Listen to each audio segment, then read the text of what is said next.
Hello everyone, welcome to my channel daily drug info.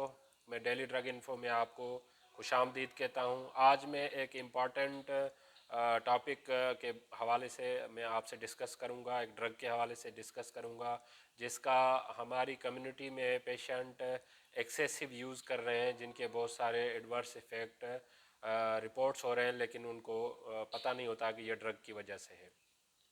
मैं एक pharmacist हूँ, hospital में मैं जॉब करता हूँ। तो जब मेरा पेशेंट के साथ इंटरेक्शन होता है, उनसे जब मैं कम्युनिकेशन करता हूँ कि भई आप जो है ना ओमिप्राजोल कितने टाइम से ले रहे हैं, तो अक्सर औकात वो कहते हैं 6 महीने, 1 साल, 2 साल, 3 साल, या मतलब उनको अरसा याद ही नहीं होता। वो सेल्फ मेडिकेशन के तौर पे इस्तेमाल कर रहे हैं।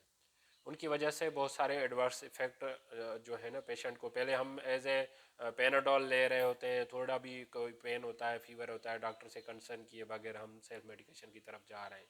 तो उससे पेनाडोल से मेरे ख्याल में पहले नंबर पे जो अब सेल्फ मेडिकेशन के तौर पे जो मेडिसिन ली जा रही है वो प्रोटॉन पंप इनहिबिटर की ड्रग कैप्सूल ओमिप्राजोल ज़्यादा है।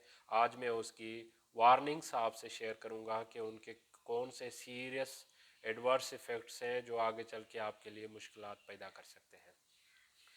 अगर आपको मेरी वीडियो पसंद आए तो आप लाइक करें, सब्सक्राइब करें, शेयर करें और दूसरों तक शेयर करें ताकि यह अवेयरनेस दूसरों तक पहुँचे और किसी न किसी का फ़ायदा हो सके। पहले समझने की कोशिश करते हैं कि ड्रग ओमिप्राजोल है क्या। ड्रग ओमिप्राजोल जो है प्रोटॉन पंप इनहिबिटर, और ये एंजाइम इनहिबिटर है। जो हमारे लिवर में एंजाइम, इसेंशियल एंजाइम होते हैं जो मेटाबॉलिज्म के लिए दरकार होते हैं, जो मेटाबॉलिज्म करवाते हैं, जो ड्रग मेटाबॉलाइज होती है, जिसमें हमारी बॉडी जो है फंक्शन करती है, वो एंजाइम को इनहिबिट करती है। तो आए ये देखते हैं कि एक्सेसिव यूज़ ऑफ ओमिप्राजोल से कौन से एडवर्स इफेक्ट रिपोर्ट्स होते हैं। नंबर वन पे है CDAD, कोलेस्ट्रीडियम डिफिशियल एसोसिएटेड डायरिया। ये एक बैक्टीरिया है जो डायरिया काज करवाता है। ये 40 ईयर्स एज के पेशेंट में ज़ाहिर होना शुरू होता है। ये एक बहुत सीवियर किस्म की डिज़ीज़ है जिसमें आपको जो है ना हॉस्पिटलाइज हो सकते हैं, जिसमें डायरिया आपकी आम मेडिकेशन जो है फिलेजल है या दूसरी एंटीबायोटिक्स पे वो आपकी जो है ना कवर नहीं होगी। उसमें विनकोमाइसिन का ओरल डोज लिया जाता है, इंजेक्टेबल फार्मूलेशन में फिलेजल ली जाती है, और एक दो और मेडिकेशन है जो उस डिज़ीज़ को ट्रीटमेंट के लिए यूज़ होती हैं। ये एडवर्स इफेक्ट उन पेशेंट को 40 ईयर्स के बाद में रिपोर्ट होगा जो एक्सेसिव यूज़ ऑफ ओमिप्राजोल कर रहे हैं। दूसरा ओमिप्राजोल का जो सीरियस एडवर्स इफेक्ट्स है वो है SLE, सिस्टमिक ल्यूपस एरिथेमेटोसिस सिंड्रोम। ये स्किन की एक डिजीज़ है जिसमें स्किन जो है ना बर्न हो जाती है, रेशेस हो जाती हैं।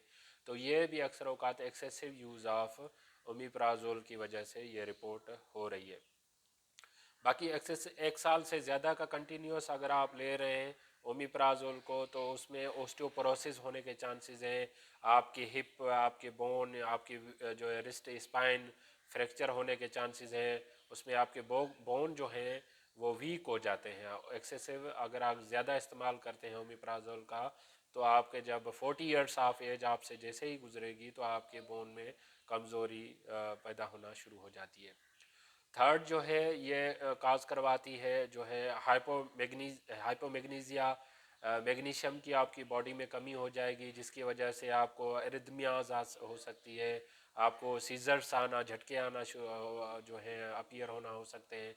यह भी एक किस्म की जो एडवर्स इफ़ेक्ट्स हैं एक्सेसिव ज़्यादा इस्तेमाल ओमिप्राजोल करने के, जो लोगों को पता नहीं होता कि ये हमें जो कंप्लेन आ रही है वो किस चीज़ के वजह से आ रही है।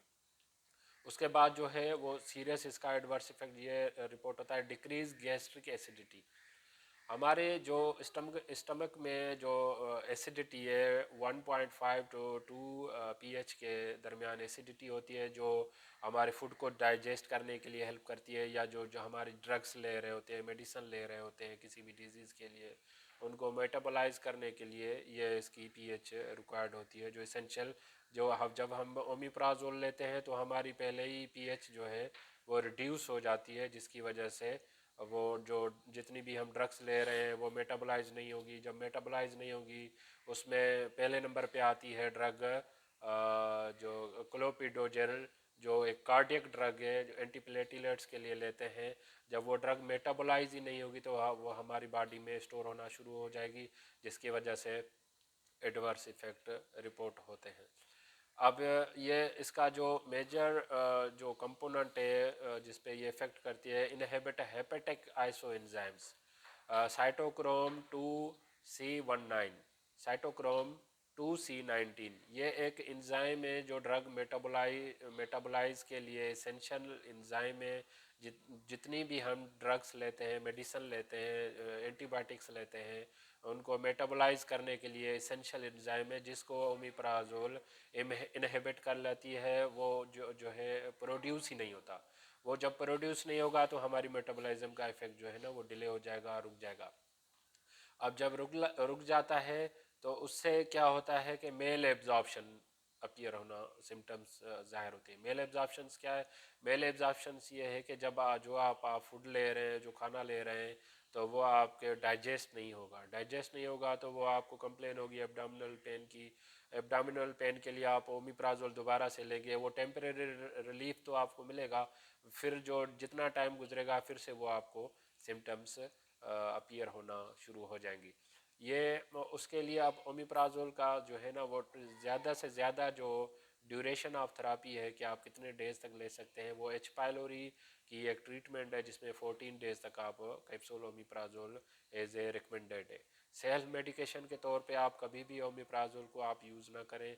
अगर आपको कोई कंप्लेन है तो आप डॉक्टर से जो है कंसर्न करें, या एक फार्मासिस्ट से कंसर्न करें कि इसकी गाइडलाइन क्या है, कितने डेज तक मैं ये मेडिसन जो है ले सकता हूँ, ये ले सकती हूँ, इसकी आप ज़रूर मालूमात लिया करें।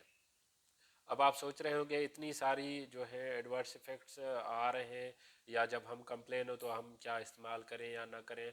आप अल्टरनेट मेडिसिन पे जाएं, उसमें जो है सक्राल फेट है, जो है दूसरी जो मेडिकेशंस हैं वो गैस्ट्रिक की, उससे आप यूज़ करें। बाकी जो है नेचुरल डाइट्स में आप जो है पेलेंटी या वाटर, ज़्यादा पानी का इस्तेमाल ज़्यादा करें। हेल्दी फूड्स आप जो है ना ज़्यादा खाएं। स्पाइसी आइटम्स जो है होटलिंग वगैरह जो स्पाइसी फूड्स हैं वो आप बिल्कुल खाना जो है ना वो बंद कर दें तो बेहतर है आपकी सेहत के लिए।